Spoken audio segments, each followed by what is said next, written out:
They say that America is the great melting pot, and there is no better example than our military. Our armed forces are made stronger by the great variety of people who serve. Tonight, we celebrate the journey of the very first warriors in our country. Stay tuned and join us in the conversation as we discuss Native Americans in the military.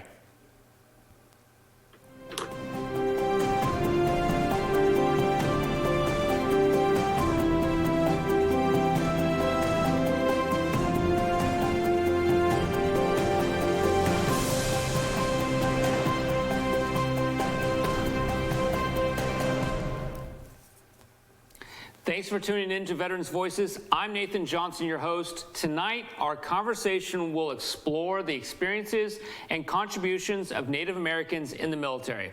If you want to be a part of this very important conversation, please call us right now at 925-313-1170 or send us a message through Facebook at Veterans Voices 1 or email us veteransvoices@ContraCostaTV.org. We know that the constant stream of images from the war in Ukraine may be upsetting to the veterans community for many reasons. If you need someone to talk to, you can always find someone who understands at a vet center. You're not alone. Just go to vetcenter.va.gov or call 877-927-8387. To begin our conversation, I want to welcome Native American veterans Annamae Taubeneck, Pablo Viramontes, and Therman McCormick to the show. Thank you all for joining us. Thank you for having us. Thank you. Thank you for having us. Absolutely. And so we want to start this conversation off from hearing from those who served in our military and are from a Native American background. There's a lot to learn from your experiences. Therman, why don't you get us started and just share with us real quickly the journey of you joining the Army? Well, I volunteered. I was in our regular Army, and I spent 3 years. And my first tour was in Vietnam. My second tour was with the Berlin Brigade in Germany. And it was hard getting off the reservation, you know, because I've lived there for so long. And at 19, when I got out of high school, I didn't know what I wanted to do. So I started looking around, and I said, well, the Army's going to help me. So that's why I joined. I can relate to that. Growing up in a small town, there wasn't a lot of opportunity, and I would imagine maybe growing up on a reservation, you were faced with the same challenge. Yeah, I did have the same challenge. We only had one car. You know, my mother went to work in that. My father raised cattle, and, you know, we did that. And so I was able to get into town a little bit more than some of the others, because my mother worked in town at the hospital. So I got to mix with a few more different types of people, but the Army really showed me how diverse it was. Because then I started running into blacks, Puerto Ricans, you know, a whole combination of people, which was, you know, kind of hard if you're just used to one type of person, you know, Indians and whites, you know, it's kind of hard, you know. Right. To mix with the others. Yeah, Annamae, it seems like you can relate to that. Yeah, I understand what he means. Yeah. Yeah. I'm curious, where are you from? I'm from Rincon Indian Reservation down in San Diego County. Nice to meet you. So, Yeah.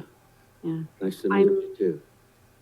I'm an enrolled band member of the Mohawks of Ganawage, which is in Mohawk territory, which I'm from the Canadian side, so First Nations. Oh, okay. And I served in the Royal Canadian Navy, and I also served in the U.S. Army as a helicopter crew chief on Hueys and Blackhawks. Oh, And wow. I was deployed to Kuwait during the first Gulf War, and then the Civil War in Bosnia. So that's right. Yeah. And I'm the first female in my family to go in the military. It was more of a male thing, so I kind of broke the pattern. I'm sure you know. Well, that's good. Yeah. Mm-hmm. Pablo, what about you? Yeah. Anyway, I was in the Air Force I enlisted in the Air Force because at the time I was in there between 66 and then 70. And the draft was real big and people were getting drafted left and right. And I wanted a little bit of a voice in what I was going to do rather than just being told this is what's going to happen. And I grew up what I call an urban reservation, which is a farm labor camp. And my ethnic cultural background was kept a secret from me because they felt that I could be more successful if I didn't put it out there. As I was going to school. So it gave me the opportunity, being this is in Contra Costa. Actually, I come from I grew up in Contra Costa in a little town called Brentwood, which is a farming community. Now it's a commuter community. So it was all farm labor work there. My parents were farm labor workers. And that actually is by enlisting, it gave me the opportunity to get out of there. Or if not, I'd probably still be there. And see things. I spent time in Japan, spent time in Southeast Asia, the majority, a full year right on the Thai Laotian border with the Air Commando unit there.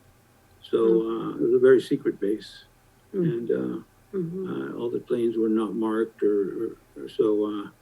A lot of my time was spent there, and then when I got out, I took advantage of the GI Bill, which allowed me to go to school. And that was a very, very important thing because I went to school, and this time I buckled down and actually studied and went to classes and then got my teaching credential, got a master's degree, and I worked with at-risk kids for 40 years. So, and I still do a lot of stuff with the at-risk kids, but through that process, I started getting really involved with different Native groups and really learned more about myself and my culture. And that was, I really didn't talk much about the military. To me, this is a healing moment because I waited all those years where I was working and didn't talk about my time in the military. People would try and pry it out of me, and I wouldn't say anything, and because I didn't, they didn't need to know those things. Right. Yeah, This is a very healing moment for me. that's the way I felt, I didn't let people know I was a Vietnam vet until about 15 years after I worked for the phone company. Then I started talking about it. But all that time, I just never said anything about it. And they never asked me, so I didn't, it didn't bother me. But what you said earlier about getting off the reservation is in their culture. We had a lot of our culture when I was younger. But as time went along, they start dying off. And a lot of my people were, I guess, products of boarding schools, my mother, my father, and they never talked about their time there. And so when I became older and stuff, she kept me away from our culture and stuff, like you said, because she wanted me to be more prosperous and stuff and succeed. So right now we're losing a lot of our culture because nobody wants to talk about it anymore. You want to go off the reservation, you want to work, you want to succeed, and so that I understand what you're saying because I worked in the fields one summer and I told my dad, I said, I'll never do that again. And I stuck to my word. I joined the Army. And once I got out, I had a hard time with it, getting into like the phone company and stuff like that. I worked for the phone company for 33 years, but it was hard. It was hard because my education is in just high school and, I didn't do well there. So I really didn't want to go back to school. I really didn't. So I got a job that they taught me. It was like a trade school. They taught us everything. And new equipment would come in, and then they'd suitcase a teacher in to help us learn the equipment. So that's basically what I did. But I understand what you're saying, though. Yeah, and then also is, you know, I got involved with, like I said, different Native groups way after I got out of the military, and my school activities took me towards them. But then I was able to also help out, bring Native traditional, like sweat lodges to the to some of the, well, Mineral Park in particular, is we had a sweat lodge going there, and all those things were so important. We had all these young people coming back from Iraq, and they didn't have an idea of the power of the healing that you could get in the Native traditional healing, different healing opportunities that were there for them. And I still think there's a big need for it in the military, for all walks of life. Our ancestors were so brilliant, and by their simplicity, were so brilliant in their teachings that taught you about respect and about the earth and about everything around us and our connectedness to everything. That's we're missing that in the world right now. That's why those people are split. Yeah.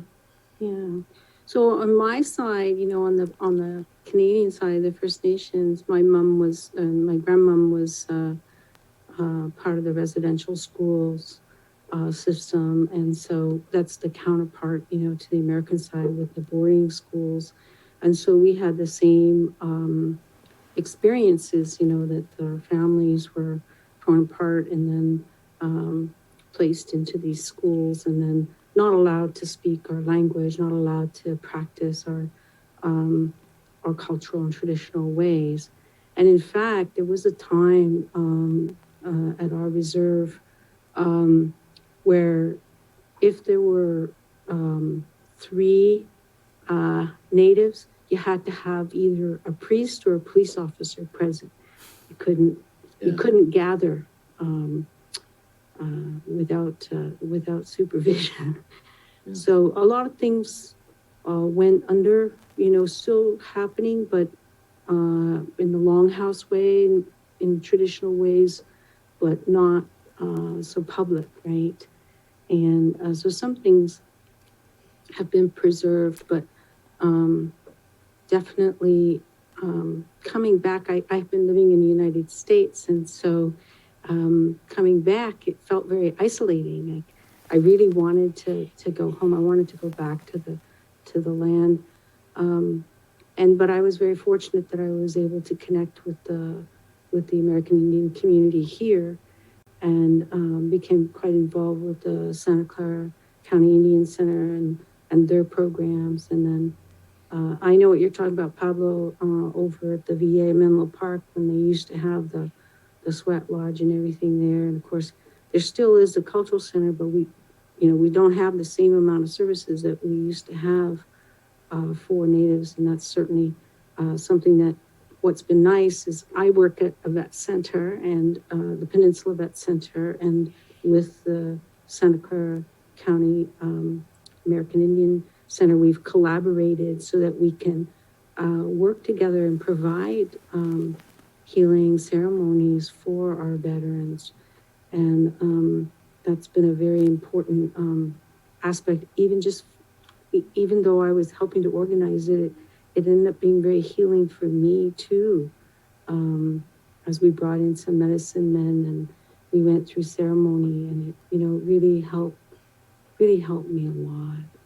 And and a shout out to all our medicine men. What kind of school did you go to? Yeah, and all the teachers of our medicines, you know, who you know, and our singers, our drummers, and everybody who brings medicine and brings such healing to our community. So just to say thank you to all those. Yeah.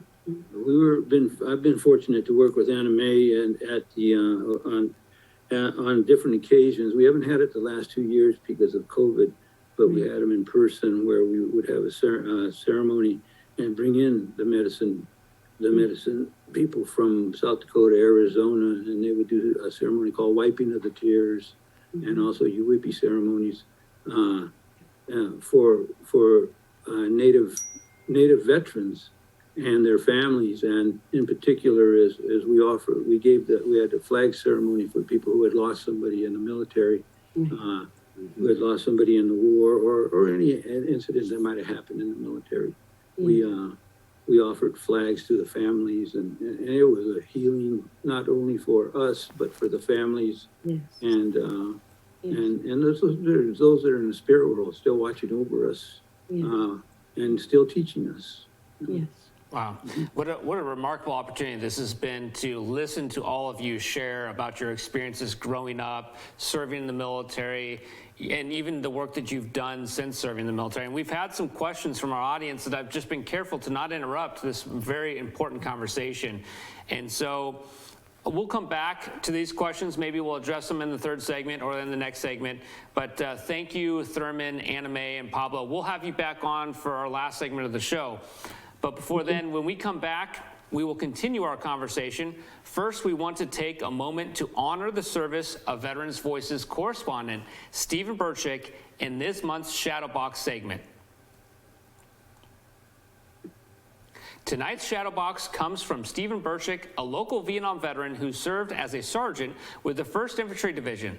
The item he is most proud of is at the top, the blue rifle, which is the Combat Infantry Badge. Steve just completed this shadow box as part of a new program that encourages vets to build their own shadow box. If you live in Northern California, stop by the Danville Veterans Building any weekday to take part in this free program. We're talking today with Native Americans that served in the military. Do you want to be part of this conversation? We'd love to have you. We've already had some input from our audience, but we'd love to hear from you as well. Call us at 925-313-1170. Send us a message through Facebook at Veterans Voices 1, or email us veteransvoices@ContraCostaTV.org.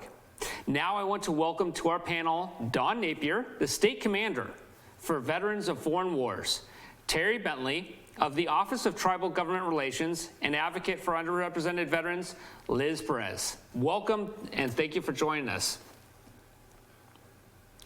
The first segment was a real powerful opportunity to hear from Native Americans who served in the military and what that experience was like. But the three of you have represented or are currently representing agencies that serve this population. And what we heard in their first segment was a culture that really told individuals to not share their Native American status. They were told to, in some instances, not even told that they were Native American, so that they would have greater opportunities. And as was mentioned also, when they left the military, they oftentimes didn't even share about their military experiences. So I would imagine that the Native American population is very hard to identify and very hard to serve. Terry, you represent the U.S. Department of Veterans Affairs in this conversation. What has the VA recognized in regards to challenges in serving Native American veterans? Thank you for this opportunity. I'm really honored to be on the show today, and especially with a Karuk sister. I'm an enrolled tribal member of Karuk out of Northern California, and I've worked with Liz in the past. And so I'm really honored to hold both of you up for your service to our great nation. You know, what is the VA doing? Our office is 10 years old. So VA has created an Office of Tribal Government Relations, recognizing the need to better serve our American Indian Alaskan Natives, recognizing the need and importance for tribal consultation and respecting tribal sovereignty. We have been doing other things recently with respect to VA has implemented their very first Tribal and Indian Affairs Federal Advisory Committee. And that's a pretty big deal. We have representatives from across the regions on this 15-member board who are really have an opportunity firsthand to talk to the Secretary about concerns in Indian country, and specifically with our veterans, both in urban and resident, rural and remote areas. That meeting happened in January. We look forward to working with our members as that rolls out.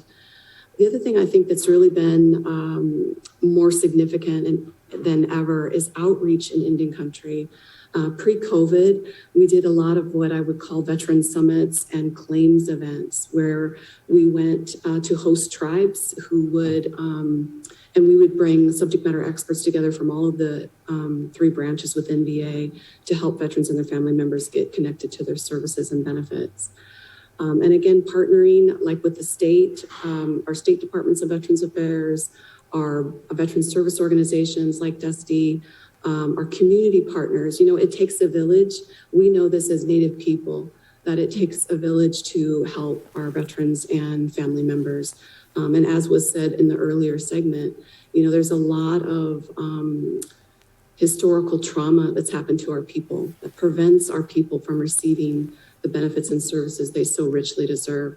So our secretary is committed to improving the VA outreach and services to our Native veterans and their families. We're working closely on a White House Native Women Symposium series that's rolling out very soon from now in April through October. VA is going to be a big part of that event. And again, we're just honored to help our people come and get the services and benefits they deserve. So with that, I don't want to steal the show. I am just hold you both up, my 2 other folks that are on the segment with me. Thank you. Thank you. It's great to see you, Terry. I think you know my cousin Julian Lang and Lynn Risling. I think he told me about you a while back, but it's great to be on the show with you. I can certainly relate as well with Annamae and Pablo and Therman. When I enlisted in the Navy, my mother had me enlist as a Caucasian. She didn't want me to check Native American box on the enlistment documents, and she felt like it would hold me back. So I can totally relate to that. We too are trying to connect and work with VA and our tribal communities as within the Veterans of Foreign Wars. It's kind of exciting that right now we are working with VA and Phillips in testing an Atlas system where these systems can be set up either in our posts or maybe at an IHS clinic where our Native veterans can connect medical appointments with the VA directly. So we have 3 sites that are actually being tested right now for that, using that Atlas system. So that's kind of exciting for us. We did purchase a mobile office, veteran service office, this last year.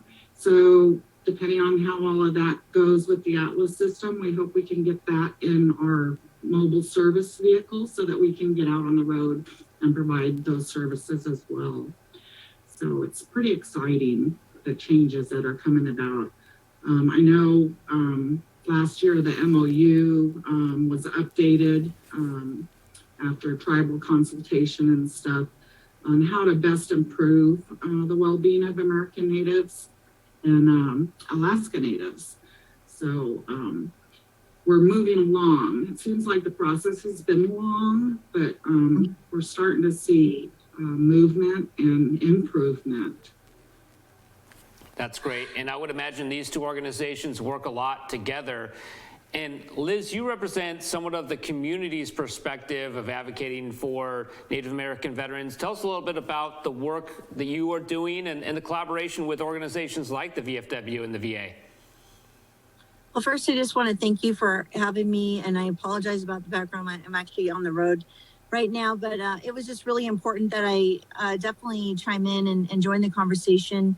And I had the opportunity to work with Terry Bentley and our team at the VA. I'm former deputy secretary at the California Department of Veterans Affairs, and while serving for almost 2 years, we did a lot of work, Terry, as you know, doing a lot of that advocating, the tribal veterans assistance that we did, and also doing a lot of the workshops and signing up Native veterans with their claims. Being from Norfolk Rancheria Mono, I didn't live on the Rancheria, but I can definitely geez, you know, there's a lot of historical, as I heard earlier, trauma, a lot of those barriers. And I'm definitely a generation of that. You know, I was born in 78, not to age myself, but that's when the American Indian Act just had got passed. And it was, maybe it was my grandmother, I'm not really sure, but I always say this is definitely from my grandmother. My grandmother, she's always been a fighter. She's a fighter now. And she said, ever since I was little, and she says, you make sure you let them know that we're still here. And I really think that that's our elders and ancestors, carrying me up to continue to have that drive to ensure that we have that voice through generations. And there's so much more work that needs to be done. There's been a significant amount of change that has happened. And what I will say, as a state, we have one of the largest populations of Native veterans. And we also have the obligation and a duty to ensure that, we are setting that standard for the rest of the nation when it comes to a lot of the services that the VA is really working hard to ensure that there are claims and benefits workshops. And through Terry's work and continuation of her work, that is happening now. COVID was a little bit of a setback, but even then, there was still a lot of outreach, and Terry's already going out there and planning. I think the biggest thing we can do now as leaders, as Native veteran leaders, and just Native veterans, what all of us can do is to ensure that everyone knows that we are still here.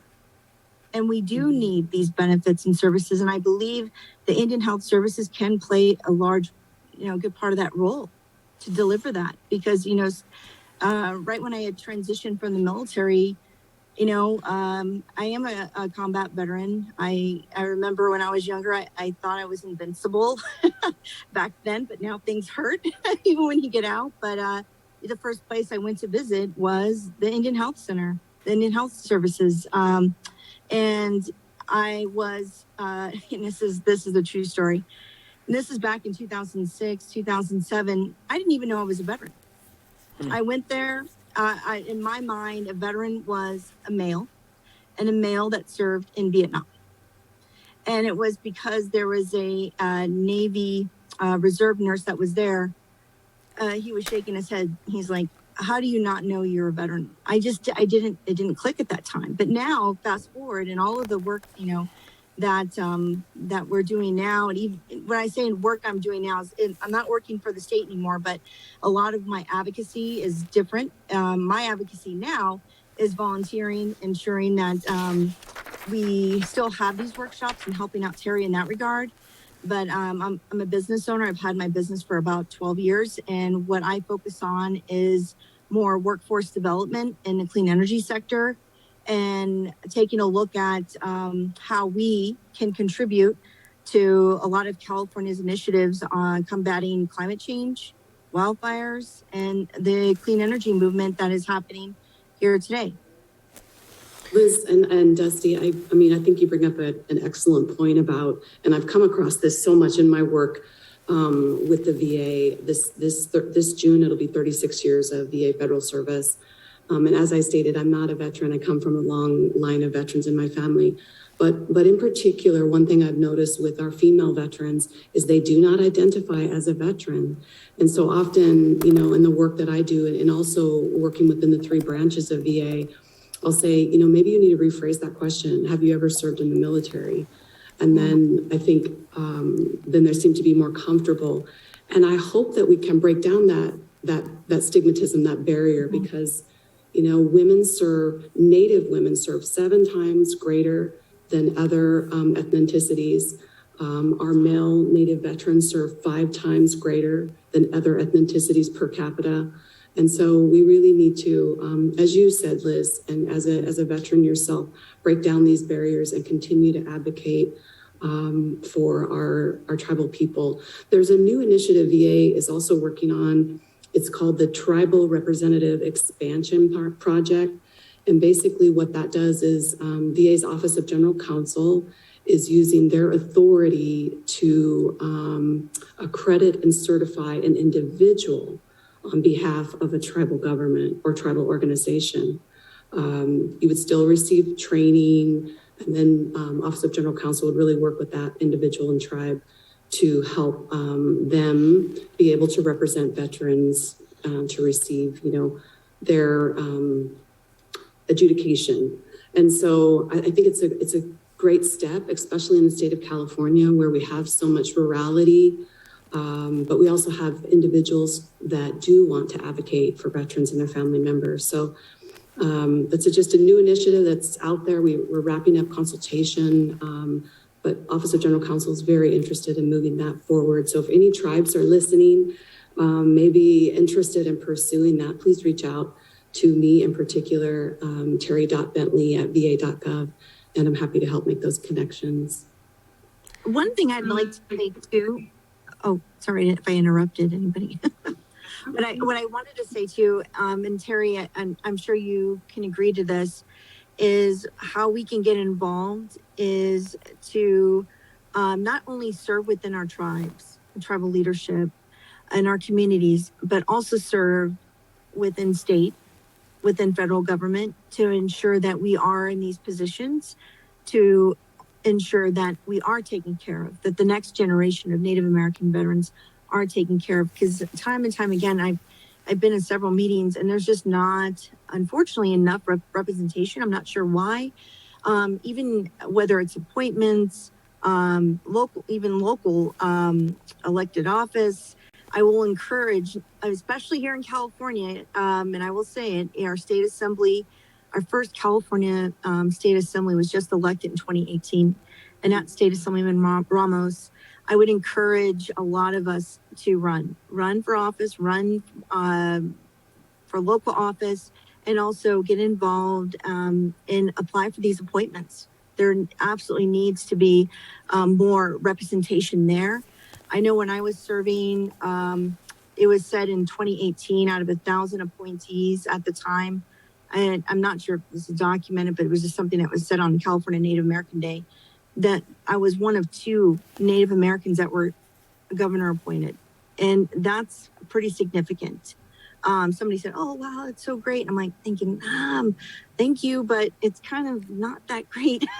I didn't say that, but I'm thinking, wow, that's amazing. Like, we really need more Native appointments, especially on the Native veteran level. Absolutely. We do need that seat at the table, or create our own. Thank you so much for adding that. Dusty, we have about 30 seconds, so I think you had some final comments. I was just going to say to Terry that it is great to hear that we're working now to have some accredited service officers within the tribes. That's great. I know I've heard that probably initiated maybe 8 years ago.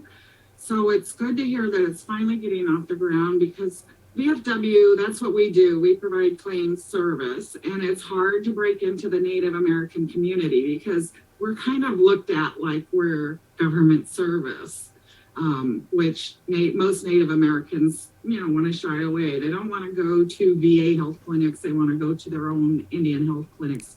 So it will be great if that really gets off the ground and we can get some accredited service officers that actually work for a tribe and that are tribal members. I agree. Thank you so much. We're going to come back and continue this very important conversation. Again, another important opportunity to just sit and listen to these important agencies and these very important people who are doing a lot of hard work on behalf of our Native American population. So thank all of you. When we return, we will conclude this conversation with the entire panel, but stay with us. That is just a minute away.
Tonight, we're talking with Native Americans who served in the military. We want to welcome you to contact us with questions or comments. Call us at 925-313-1170. Send us a message through Facebook at Veterans Voices 1, or email us veteransvoices@contracostatv.org. We have our third and final segment, and I want to bring our audience into this conversation. We have had some questions from our audience. One of our audience members asked, have you noticed any differences between how you were treated in the military as a Native American and how Native Americans are treated today? And another member of audience mentioned that she had heard from many of her Vietnam veterans that Native American veterans were often asked to walk point because service members certainly mistakenly assumed that Native Americans had special senses. Therman, you want to respond? Okay, Please, yeah, Annamae. that's true. I was asked to, because they thought since I was Native American that I had been able to track and hunt and be a point man, which was good because I enjoyed it and I liked it, and it gave me a chance to get out and be in the front. And it's funny because I do know how to track and hunt and stuff, but they just assumed it. That's what kind of bothered me, hey, you got an Indian here, you got a chief, maybe he can do that. But I have a friend who was in the Army too, and he went to Vietnam and they wanted to walk point. He says, unless it has a street sign, I don't hunt or I don't track. He says, if it doesn't have he was from LA and he had Hollywood on one side and going the other direction, I'm lost. Yeah. But he did it and he was pretty good at it, he said. But yeah, they do assume that. And I was just lucky that I grew up on the reservation and hunted and could track a deer and stuff like that. And it served me good, So I like doing it. And I did it for probably out of the year I was there, about 8 months. And I had to learn a lot of the tricks and trades. I had a good platoon sergeant, and he taught me a lot. I didn't go through the normal, when you get there, they send you a week to some kind of training about Vietnam and stuff. Well, my platoon sergeant took me right out, and my second day there, I was out in the bush. Yeah, so, I learned fast. Yeah. I want to interject just real quickly. In today's environment, how can we honor the incredible service of our Native American population in regards to that they serve at a higher per capita ratio than the other populations? How can we honor that warrior culture, but not make any assumptions and not offend in any way the Native American veteran population? How can we connect with them? What things should we say? What things are just too ridiculous maybe to mention? Maybe I would say don't assume. Don't assume. Let us speak. Ask us questions. Involve us in events, and what you read in your history books is not completely true.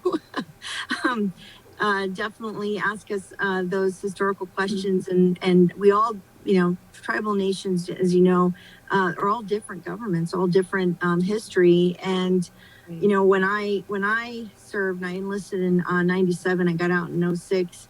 I remember this distinctly about my religion, what to put on my dog tags. And there wasn't, natives, not all natives, but I consider myself spiritual, believe in creator. There wasn't that in the checkbox. So I figured, well, I guess I'm Catholic. So I put Catholic on there.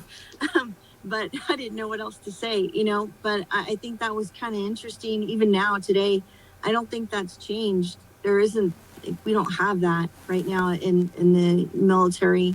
We don't, it's a chaplain, which is neutral to everybody, but I don't think a lot of people really understand what that means, or our native spirituality.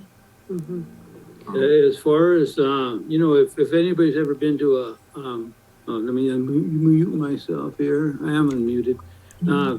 Been to a powwow gathering and see when the flags are brought in.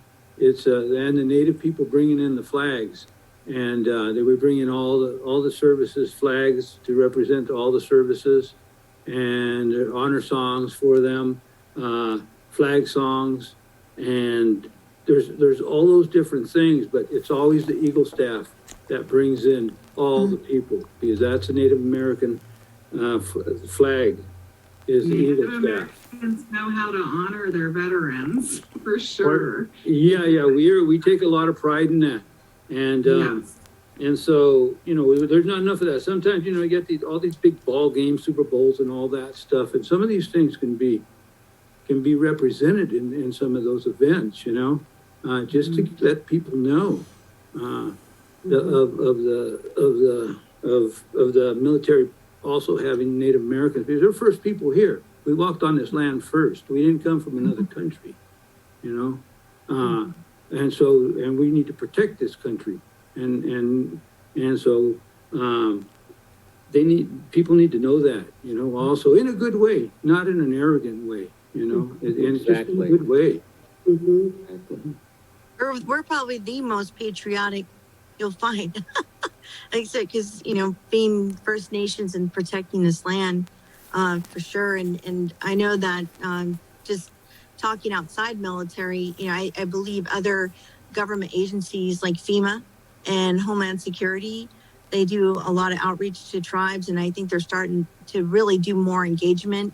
Of course, the VA, there's a lot more engagement there, and thanks to Terry and her team doing that, not just here in California, but across other states. But definitely, I second that, is that, you know, we were here first, and we're probably one of the most patriotic, not in an arrogant way, but in a good way. And I think we can be utilized more as leaders, as a nation. I think when we look back at Native Americans having been involved in conflicts for over 200 years, it wasn't necessarily an allegiance to the American flag. It was an allegiance to the land and the water and the future generations that we're going to be following. So I think that is important to know. But yeah, I agree totally, Pablo, with what you had to say on that, and you too, Liz. Yeah, well, I know that what Liz said about what you put on your dog tags. Well, here in California, we had the Spanish and the Padres come up and teach us our Catholic church. But one good thing about where I come from, the priest that we had, he always included the Native American, you know, our traditions. When somebody died, he'd come, but he'd say the rosary and stuff, and he would stay and have coffee, a donut, something, you know, something like that. But he was always respectful towards our culture, and he thrived on it. And he said, I grew up in the 60s on the reservation where, you know, the Catholic Church was real different then. And it was more strict and stuff. Now it's so loose, I kind of lost a little bit of it.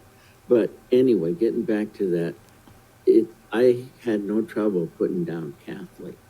But when it came to race, they didn't have Native Americans when I went in.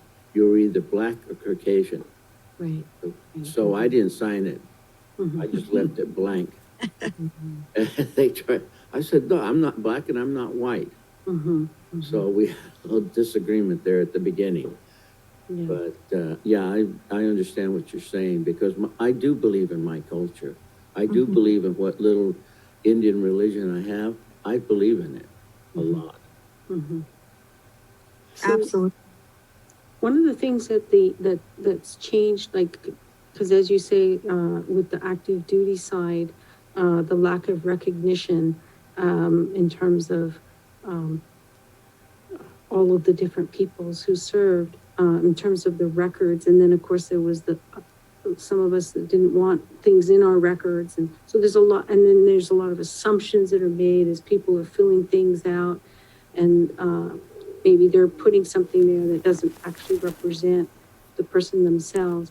But I would like to say, just because both of you have mentioned about the spirituality piece, is that the VA now, they recognize 87 different traditions, including what they categorize as Native American. So, and so if you are an American Indian or Alaska Native, and you want to have your tradition recognized, you can have your record updated so that it says Native American is your religious preference. And then if there is a chaplain who is serving that population, they will be notified and then be able to contact you. Otherwise, if you mark Roman Catholic, then the priest, of course, will contact you. So, but they don't have something where you can have both. It's most unfortunate. But just to let you know that you can change that. And that's really important, because over when Pablo was talking earlier about, when they had the sweat lodge over at the Menlo Park campus, the only way that the people who were, in organizing the activities through the cultural center, the only way that they would know is through the census finding Native Americans. So if they're not listed as a religious preference, then they're not contacted to be able to participate. Well, this has been a wonderful conversation, and I'm glad that I was mostly on the sidelines, just afforded the opportunity to listen and learn from a culture that I dearly respect. I admire the service of our Native Americans, and I admire all of our panelists tonight for sharing from your personal experiences and from sharing from the perspectives of your agencies on how we can serve this very unique and important population. This, unfortunately, concludes our panel discussion. We're out of time. It's hard to have such a deep, rich conversation in such a short period of time. An hour is not enough. But we hope that we have shed some light on the experiences and contributions of Native Americans in the military. A little later, we will have a list of resources for Native American servicemen and veterans. And now it's time to hear a Veteran's Voice. This month's Veteran's Voices correspondent, Shauna Springer, talks with Chris and Jamie Luttrell.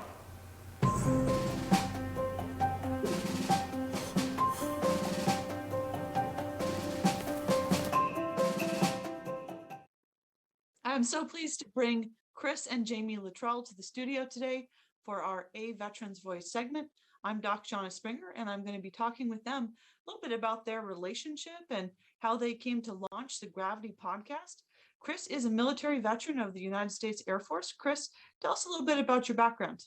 Yeah, Doc Springer, thanks for having us tonight. I joined the Air Force in 1999 and became a security forces member. I spent a year in Korea, and then we got stationed at McCormick Air Force Base in Tacoma, Washington. From there, I deployed to Iraq for Operation Enduring Freedom, and then separated from the military in 2005 and became a civilian police officer in Washington State. Okay. And Jamie, tell us a little bit about yourself. How did you come into the story of the Chris and Jamie Luttrell Gravity podcast? Funny you say it like that. We used to have just a thing between us where we'd go the Chris and Jamie show. But yeah, for years, we've talked about these conversations that are important in marriage and decisions and choices in marriage. Hard, easy, funny stories. And then it has turned into this podcast. It was destined to be. I mean, I've listened to the podcast. I've listened to Marriage Mondays. You guys go back. I mean, when Chris says we were stationed, you were with him from a very young age. I was. We got married when we were 19. So started dating before that. We did. I tricked her into dating me when I was sweethearts. 16. So yep. He did trick me into dating him, and here we are. All right. So tell us about what led you guys to launch the Gravity podcast. Yeah, throughout both COVID and just the political unrest of the last couple of years, we really saw this polarizing effect in our community, amongst our friends, and we firmly believe there's things to fight over. There's lines in the sand that need to be drawn sometimes, but we felt like people were doing it over things that they just weren't fighting over before. And so we started asking this question of, how do we stay grounded? How do we keep 2 feet on the ground? And somewhere in that conversation, we came up with the saying, 2 feet on the ground, Gravity podcast. And that's kind of what we're exploring. And at the core of that is our mental health and our wellness. Me being a veteran, me being a first responder, I think it's really important to stay healthy. And it hasn't always been that way for me. I went through a tough time years ago. And so it's important for us to broadcast this message and help others. Can you give us an example of one of the tough things in marriage that's hard but pretty common, and how you've talked about that on the podcast? Yeah. Do you want to Nope, go tackle for that it. one? Honestly, communication. Sure. We've failed at communication so many times. And I think emotional intelligence as well. Those two pieces together would probably be some of the most important foundations to have if we're self-aware and other-aware with our emotional intelligence. And if we demonstrate and practice great communication, it will alleviate a lot of conflict. Now, the times that we've had major conflict in marriage is usually because we didn't do great in communication, or I was emotionally checked out when I was struggling with PTSD. And so my emotions were way off whack, and she was just holding on for the ride. One of my favorite episodes was when you guys talked about how every date is not a 10. Yes. Yeah, the disciplines of dating.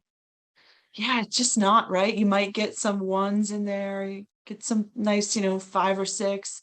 Sometimes you get a 10, but I think setting expectations, as somebody myself, I've been married over 20 years, dating married to my husband for about 25, not as long as you guys, and I'll never beat you. But yeah, not every date is a 10. And so I think it's so valuable for people to have the example of a couple that loves each other through thick and thin, but it's not always easy or perfect. Yeah. Right. I think normalizing that not every date is a 10 and experiencing some of those lower number dates make the higher number dates feel sweeter. So Absolutely. Absolutely. What have been some of the surprises for you in this process of doing the podcast together? Wow. It takes 2 takes or 3 or 10 sometimes. The overall process, it's a remarkable excuse for her and I to try to examine our foundations. right. It's a remarkable excuse for me to reach out to remarkable people and ask them, hey, can I talk to you? And have these conversations. And, before, we did talk about the foundations of our marriage, and we would sometimes get into that kind of stuff. But anytime you're trying to mentor other people, it forces you to really get down into the weeds of why does this work or why doesn't this work? And then make decisions from there of how to make it better or how to replicate it. One of our favorite episodes is 15, and we were talking about infusing fun into your marriage. And a story that we like to tell is probably, 15 years ago, we were delivering cookies to first responders in our area as an outreach sort of time. And we delivered to the police department. Average Joe Schmo cop.